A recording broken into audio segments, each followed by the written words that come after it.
Witam serdecznie, dżentelmeni przy stole, w naszym pierwszym odcinku z serii ABC 18XX, czyli taki elementarz podstaw, jeśli chodzi o gry z serii 18XX. Myślę, że to będzie takie uzupełnienie zobrazowanie tak naprawdę tego, co mówiliśmy w słowniku, odcinku nagranego z Pythonem, słowniku pojęć 18XX. I postaramy się w poszczególnych odcinkach omówić kolejne elementy, czy jakieś porady dodać z działu właśnie 18XX. Dzisiaj na pierwszy ogień weźmiemy sobie samą giełdę, czyli nieodzowny element każdej gry 18XX. Sprawdźmy najpierw, z czego się składa tak naprawdę te pole giełdowe. Ono w różnych grach wyglądać może inaczej, ale posłużę się tutaj dzisiaj egzemplarzem gry 1882, który jest najbardziej taki zbliżony do klasyka 1830 i na bazie tej giełdy postaram się Wam pokazać, co się kryje tutaj pod tą grafiką. Czyli tak, przede wszystkim giełda to są pola wartości, które wskazują nam cenę udziału spółki, która się znajduje na konkretnej wartości. Czyli w tym przypadku każdy udział spółki purpurowej jest warty $80 i tyle zapłacimy, kupując go z bank poola, czyli jest to kolejny element dołączany do giełdy, ale o tym za chwilę. Im większa wartość, tym oczywiście nasza kwota na koniec gry będzie większa, bo przemnażamy naszą wartość udziałów razy tą wartość, więc to nam określa punktację na koniec. Więc tor punktacji jest tutaj też torem giełdowym, ale sama giełda jest też torem kolejności, o czym za chwilę opowiadam. Jak wygląda otwarcie spółki w rundzie giełdowej? No przede wszystkim patrzymy w kierunku IPO, czyli Initial Public Offering, czyli miejsce, gdzie mamy dostępne spółki publiczne, które możemy albo otworzyć, kupując pierwszy prezesowski udział, albo po prostu dokupić kolejny udział spółki, których udziały jeszcze w IPO się znajdują. Jak wygląda otwarcie spółki? No to przede wszystkim w naszej rundzie giełdowej, w naszej kolejce bierzemy udział pierwszy, czyli tak zwany prezesowski, który ma na sobie już 20%, dwa udziały w jednym. Określamy par value, czyli jest to kolejny element tutaj giełdy, który pokazuje nam zakres, w jakiej możemy spółkę otworzyć, czyli nadać podstawową wartość tej spółki. W przypadku tak jak gier właśnie z pełną kapitalizacją, oznacza to też, jaką kwotę pomnożoną przez 10 dostanie nasza spółka, czyli jeśli otworzymy ją za 100, dostaniemy $1000, kiedy spółka już wypłynie. Samo otwarcie spółki nie jest równoznaczne wypłynięciu, ale o tym za chwilę. Czyli bierzemy nasz udział prezesowski, płacimy za niego dwukrotną wartość ustalonego par value, czyli jeśli ustaliliśmy 100, płacimy 200 i jesteśmy prezesami spółki, choć przez chwilę. Mija kolejna kolejka graczy, mija kółeczko, pozostali gracze kupują jakieś udziały, my skupujemy dalej swoje udziały swojej spółki. Oczywiście gracze także mogą kupować udziały naszej spółki, chociaż zazwyczaj jest tak, że raczej nie będą pomagali Wam otwierać spółki, no bo każde pieniądze, które zostaną Wam w kieszeni, są bronią tak naprawdę przeciwko nim, więc będą raczej chcieli poczekać, aż Wasza spółka wypłynie, czyli zapłacicie te 60% udziałów i wtedy dołączą się ewentualnie do inwestycji w Waszą spółkę. Dlaczego powiedziałem 60%? Akurat w tej grze spółki wypływają przy poziomie 60%. Oznacza to, że jeśli 60% udziałów zostanie z IPO zabranych, no to wtedy spółka automatycznie pojawia się na giełdzie. Więc wygląda to w ten sposób, że kumulujemy sobie nasze udziały 4, 5, 6 i w tym momencie zatrzymujemy się. Nasza spółka pojawia się na giełdzie, czyli znacznik ląduje na wartości, którą ustaliliśmy na początku otwarcia naszej spółki, czyli w tym przypadku 100.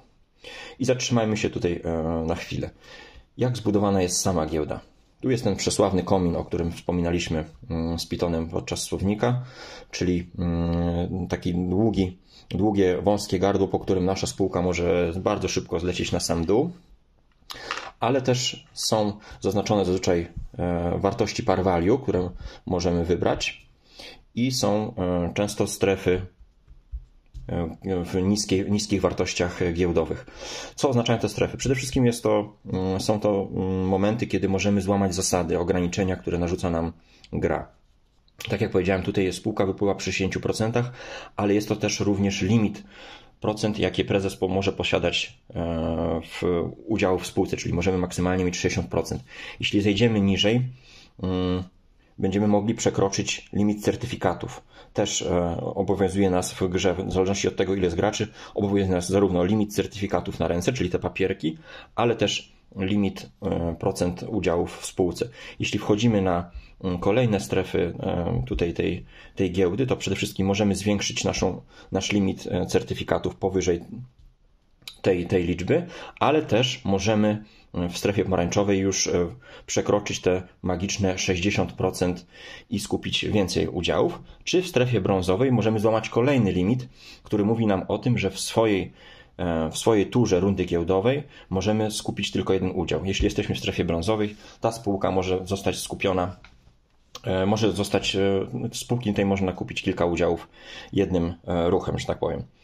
A więc tak wygląda giełda. Tutaj są te schodki, o których mówiliśmy, czyli podparcie, poniżej którego już nie może spółka spaść, jeśli dotknie takich schodków, dlatego chcemy w miarę szybko wyjść z tego komina właśnie na te pole schodkowe.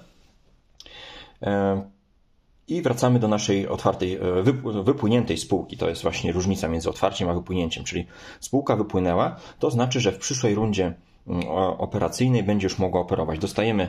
Dostajemy planszetkę z naszą spółką, na której mieszczą się tokeny, czyli stacje, miejsce na pociągi, jak i skarbiec. Czyli tutaj kładziemy żetony wartości 10-krotnej naszego par value, czyli powiedzmy w tym przypadku 1000.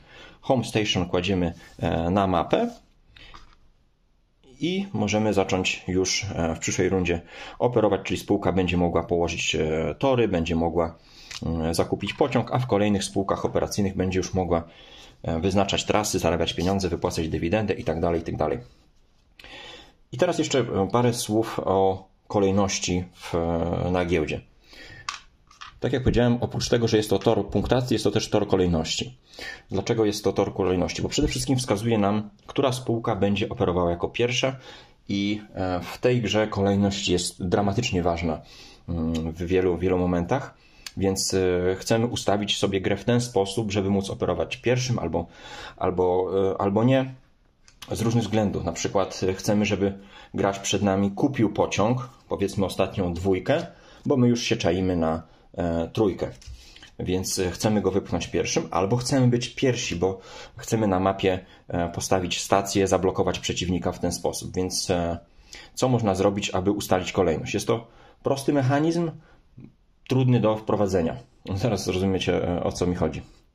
Często jest w tych grach cała sekwencja kupna-sprzedaży udziałów. To znaczy, że możemy udział sprzedać, kupić, sprzedać. Po co aż takie rozbicie na poszczególne elementy? Już Wam pokazuję. Powiedzmy, zielony gracz chce być pierwszy. Jest na wartości 100 razem z purpurowym, więc purpurowy będzie operował pierwszy, później zielony. Spółki, które są na większej wartości, operują wcześniej, czyli w takiej sytuacji 111 operuje wcześniej. Spółki, które są znaczniki spółek, które są bardziej po prawej, też operują wcześniej, czyli w takiej sytuacji, mimo że wartość jest taka sama, purpurowy będzie operował wcześniej, znaczniki, które są wyżej, też operują wcześniej. Więc zielony gracz sprzedaje swój udział, obniża się sam na wartości, czyli wykonał sprzedaż, następnie kupuje udział purpurowego gracza i natychmiast go sprzedaje, czyli taki udział idzie do wspomnianego bank poola. Znacznik, który trafia na pole, na którym jest już znacznik jako kolejny, idzie pod spód. I w ten sposób zielony został liderem, jeśli chodzi o kolejność. No ale powiecie zaraz słusznie, że co z tego, jak purpurowy może zrobić to samo i odwrócić sytuację, tylko że spółki będą jeszcze niżej.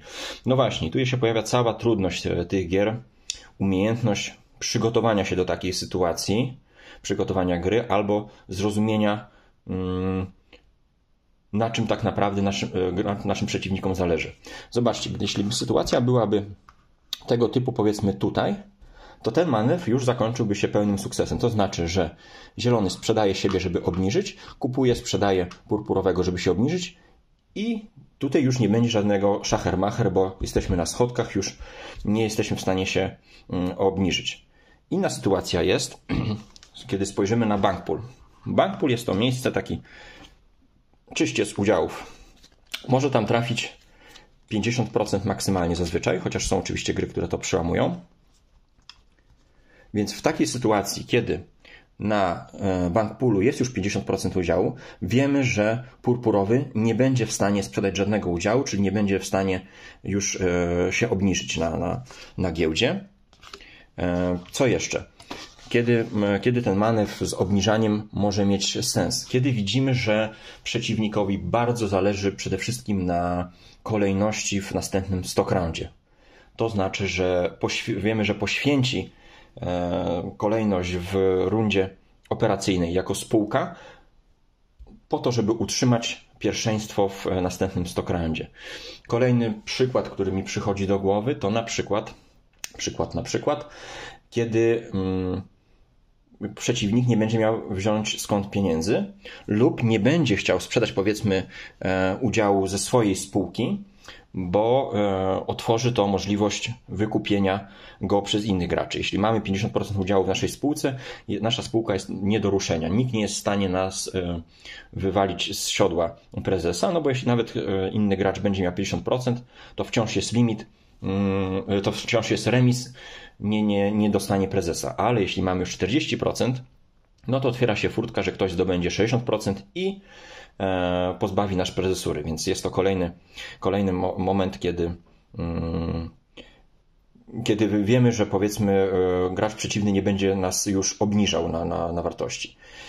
Żeby zdobyć pieniądze, no to żeby obniżyć kogoś na wartości, no to trzeba mieć pieniądze chociaż na chwilę, bo no oczywiście jeśli kupimy za 100 i sprzedamy za 100 purpurową spółkę, no to nie stracimy na tym finansowo nic, no ale tą stówę trzeba jednak mieć, więc musimy też czasem przeczekać do ostatniej chwili, żeby taki manewr zrobić.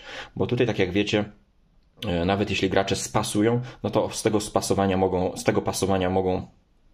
pasowania, to nie jest pasowanie na rycerza. Z tego spasowania mogą powrócić do gry, no i nas uwalić, więc musimy bardziej wyczekać sytuację, w której już ten gracz nam raczej nie zagrozi. Jeśli na przykład wcześniej sprzedał już nasze udziały, to wiemy, że nie będzie mógł kupić ponownie naszych udziałów, żeby je sprzedać. Możemy się też zabezpieczyć w pewien sposób, skupując po kolei 2 udziały. Oczywiście damy znać w jasny sposób przeciwnikowi, co szykujemy na niego, no ale w ten sposób, jeśli skupimy 2 udziały i sprzedamy 2, spółka poleci dużo niżej, co nam pozwoli, powiedzmy, operować wcześniej. Jeśli będzie sytuacja, na przykład tutaj widzicie 82. Często jest tak, że spółkę otwieramy za 82, ktoś otworzył za 100, my skupujemy jeden udział, drugi udział, sprzedajemy 2 udziały, obniżamy go na wartości i wtedy my jako zielona spółka operujemy pierwsi. To są takie właśnie podstawy, jeśli chodzi o giełdę. Śmiało piszcie w komentarzach sugestie czy pytania, jeśli coś jest nadal niejasne. Dla osób, które ogrywają te tytuły i mają jakieś pomysły na kolejne omówienia takich krótkich tematów, to też proszę o komentarz. I dzięki serdecznie za wysłuchanie, obejrzenie. Zapraszamy do kolejnych odcinków.